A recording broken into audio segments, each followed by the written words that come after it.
Education board کے اندر میرے کچھ فرینڈس کام کرتے تھے، تو ان سے مل کر میں ان سے انفارملی ان سے کافی مدد وغیرہ لے کے، تو وہ کہہ رہے نہیں ہوں. تو نعیم نے مجھے کہا کہ میرے تایا ہوئے ہیں پنجاب سے، چلو ان سے ملنے کے لیے چلتے ہیں. تو میں ان کے ساتھ موٹر سائیکل پر کالج سے نکلا اور ہم لوگ سن کلب کی NXT بلڈنگ میں پہنچے. تو جب وہاں گئے تو 40-50 لوگ ان کے آگے پیچھے بیٹھے ہوئے تھے، اور اس میں تقریباً وہاں کے 7-8-10 MP MNA وغیرہ بھی سندھ کے بیٹھے ہوئے تھے. تو اب میرا واسطہ، کیونکہ واسطہ تو نہیں لیکن تعلق رہا ہے ان لوگوں کے ساتھ سوشل ورک کی وجہ سے، تو میں نے نعیم سے پوچھا کیا ان کا تعلق سیاست سے ہے یا کوئی بہت بڑے سیلیبریٹی ہیں. تو نعیم نے مسکرا کے کہا یہی سمجھ لو. تو خیر جب اس نے میرا تعارف کرایا تو مسکرا کر بولے نعیم تیرے دوست کی شکل تو دیکھ. جب میرے سے مسافہ کیا تو انہوں نے نعیم کو کہا کہ اپنے دوست کی شکل تو دیکھ، اس کے چہرے پہ تو کسی بوڑھے کی طرح پیلاٹ چھائی ہوئی ہے، جبکہ میں اس وقت کافی کھلتا ہوا گندمی رنگ تھا میرا، اور بیچ سے مانگ نکال کر اور بالوں کو پیشانی پر گرا کر، کیونکہ چہرہ جو تھا وہ بیزوی نما گول تھا، لیکن جب وہ بال گرا تھا تو بالکل گول چہرہ لگتا تھا. تو انہوں نے جب مجھے کہا تو کہ چہرے پہ پیلاٹ ہے بوڑھے کی طرح، تو میں کچھ ان کی بزرگی کی وجہ سے میں کچھ جواب نہیں دے سکا، لیکن میں زیر لب مسکرایا. تو مجھے بولے پتر یہی تو عمر ہے. یہ ایکچوئل ورڈ ان کے میں آپ کو بتا رہا ہوں، سننا دیکھیں نا بزرگ جو نا، کچھ لوگ کے اندر وہ جو لو تھی نا اس خودی کی، وہ کیسی جل ملاہٹ اور جلواہٹ دکھا رہی ہوتی. تو مجھے کہتے ہیں پتر یہی تو عمر ہے. یہاں تک تو ٹھیک ہے، لیکن اس کے بعد جو انہوں نے کہا نا، وہ مائی گڈنس، اگر سفر جاری رکھنا ہے تو عشق کرنا شروع کر. کہا اگر سفر جاری رکھنا ہے تو عشق کرنا شروع کر. یہ میرے سفر کی کہانی میں نے کسی سے بھی ڈسکلوز نہیں کی تھی. اٹ واز بٹوین می اور میرا اللہ پاک. جب انہوں نے یہ کہا نا کہ اگر سفر جاری رکھنا ہے تو عشق کرنا شروع کر، میں بخدا ہکا پکا رہ گیا. خیر جیسے تیسے ہم لوگ وہاں سے نکلے. سپہر کا ناشتہ ہم نے وہاں پر ہی کیا ان کے ساتھ ہی.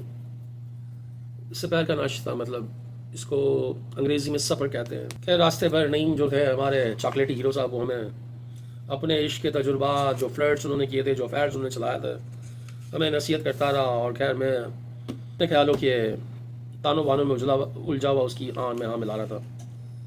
خیر گھر پہنچ کر نہ چاہتے بھی کھانا کھانا پڑا، کیونکہ ڈائننگ ٹیبل ہونے کے باوجود بھی 9 بجے ایک ٹی وی چینل ہوتا تھا PTV پاکستان کے اندر، جب 9 بجے خبر نامہ آتا تھا. اور موسٹلی اس زمانے کے اندر ایون لیٹ 90s تک پاکستان کے اندر یہ ایک روایت ہوتی تھی کہ وہ سارے گھر والے بیٹھ کے ایک ساتھ کھانا کھاتے تھے رات کا. تو خیر تاکہ اس سے بانڈنگ ہو، ایک دوسرے سے بات چیت ہو، لوگ ایک دوسرے کو اپنے دن بھر کا احوال بتائیں، کچھ مشورہ لیں، کچھ بزرگوں کو سے مشورہ لیں اور بزرگوں کو اپنے دن کا احوال بتائیں کہ انہوں نے دن بھر کیا کیا. خیر تو وقت کے ساتھ ساتھ زمانے تو کیا بدلے، زمانے کے انداز ہی بدل گئے اور لوگوں کے ڈھنگ بھی نرالے ہو گئے، اور آہستہ آہستہ ہمارے سماج سے یہ روایتیں، جو بہترین روایتیں تھیں، وہ ختم ہوتی چلی گئیں. تو خیر ڈنر کے بعد دل و دماغ کے اندر وہ عشق کی گردان جو تھی وہ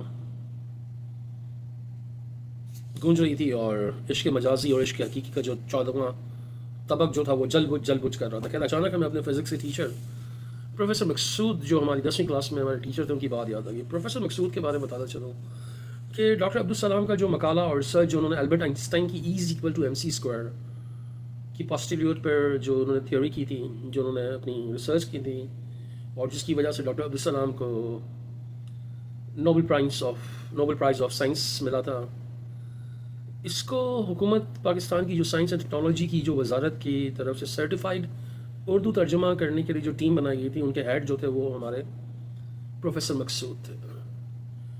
تو ان کی میری اچھی لگتی تھی، کیونکہ جب میں فزکس 10th کلاس کے اندر فزکس ہوتی تھی سائنس کے اندر، تو انہوں نے ڈیفینیشن یاد کرنے کے لیے دی، تو مجھے یاد ہو کے ہی نہیں دے رہی تھی ڈیفینیشن. تو سب سے انہوں نے پوچھا اینڈ میں ٹائم دینے کے بعد کہ جی بتائیں فزکس کی ڈیفینیشنس، کیونکہ فزکس کے 2 پیریڈز ایک ساتھ ہوتے تھے آفٹر دا جو ریسس، یعنی ہمارا جو انٹرول ہوتا تھا جہاں پر. تو مجھ سے یاد ہو کے نہیں ہے، سب نے یاد کر لی، مجھ سے ہو کے نہیں تھی. انہوں نے کہا کہ تجھے اتنی دیر میں یاد نہیں ہو محمد علی، تو کیوں فزکس پڑھ رہا ہے؟ تو میں نے کہا بھائی میرے ابا نے مجھے سائنس میں ڈالا تو میری مجبوری کہ میں پڑھ رہا ہوں، ورنہ مجھے پڑھنے کا کوئی شوق نہیں ہے. تو انہوں نے مسکرا کے کہا محمد علی تو کوئی سیاستدان بنے گا. تو خیر میں سیاستدان تو نہیں بن پایا، لیکن سماجی خدمت کرنے کا شوق تھا، تو وہ بہت زبردست. میں نے تقریباً 17 سال پاکستان کے اندر کراچی میں رہتے ہوئے ہر مسلک ہر قوم کے لیے میں نے کی. تو خیر الحمدللہ شکر اللہ پاک کا کہ اللہ نے عزت دی. تو انہوں نے ایک مرتبہ بات کہی کہ میں نے ایک جگہ پڑھا تھا کہ اللہ پاک کے 10,000 نام ہیں اور مجھے اس کا جواب آج تک نہیں ملا. تو بات میری کہیں انکانشیس میں رہ گئی اور مجھے بھی آئی گئی ہو گئی. تو ایک مرتبہ میں کوئی کسی ینگسٹرس تھے اراؤنڈ لائک ان کی کلاس کے اندر میں کوئی موٹیویشن ان کے پیرنٹس کے ساتھ کوئی سیمینار کر رہا تھا. تو میں نے یہ بات میرے کانشیس میں آئی تو میں نے دہرا دی. تو ایک ینگ ٹین ایجر نے around like 13-14 year old teenagers نے بڑی زبردست بات کی. اس نے کہا بالکل صحیح بات ہے, اللہ کے 10,000 نام ہیں. تو میں نے کہا کین یو ایلیبریٹ.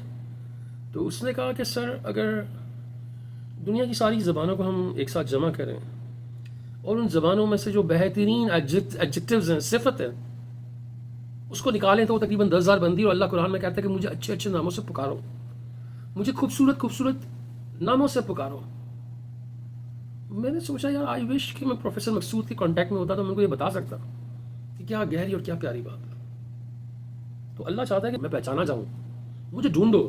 اور یہی میرا سفر تھا کہ اس خودی کو جاننے کے لیے کہ بھائی میں اس اللہ کو پہچانوں.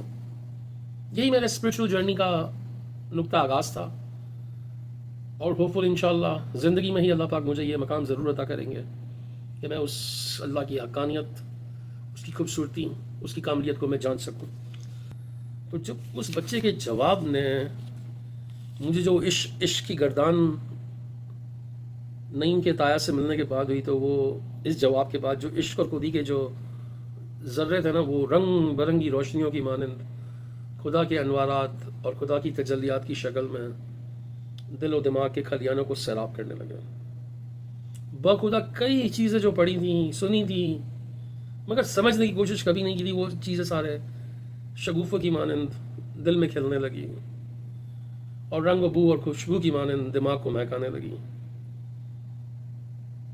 حقانیت کے دریچے جو تھے نا, وہ یکے بعد دیگرے کھلتے چلے جا رہے تھے. اور پھر دماغ میں ایک کافی زمانے پہلے کوئی چیز پڑی تھی جو یاد آئی کہ یار اس کے معنی اصل ہے کیا, اس کی گہرائی ہے کیا. کوئی کافی گیانی ہندو فلسفی اور شاعر تھے, وہ جب اس عشق کے رنگ میں گرنے کے بعد اور سنورنے کے بعد وہ ہندو گیانی, وہ ہندو جوگی کہتا ہے کہ اے برہما, او گاڈ, میرے 3 گناہوں کو معاف کرنا, پلیز فارگیو مائی 3 سنس. میرے 3 گناہوں کو معاف کرنا. میں نے تجھے اتنا چاہا کہ میں نے اپنے خیالوں میں تیری تصویر بنائی. I fall in love with you so much that I draw your imagination picture. مگر تیری کوئی تصویر نہیں ہے. You don't have any image. ایک نور ہے تو, ایک نور کا دریا ہے, ایک نور کا سمندر ہے. میں نے مندر میں جا کے تجھے تلاشا. I go in the temple to find you, in search of you in the temple. مگر تو ہر جگہ. You are everywhere. You are in every single particle of this universe. تو ہر جگہ ہے. میں نے تیری تعریف کی. I praise you. I put all my attributes to you with purity. جو کہ تو مجھ سے کہتا ہے کہ کر.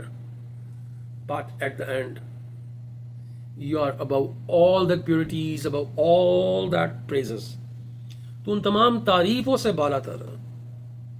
یہ ہے عشق کہ میں تیری تصویر بنائی مگر تیری کوئی تصویر نہیں ہے. تو ایک جلوہ ہے, ایک نور ہے. میں نے تیری تلاش مقدس جگہوں پر کی مگر تو ہر جگہ ہے.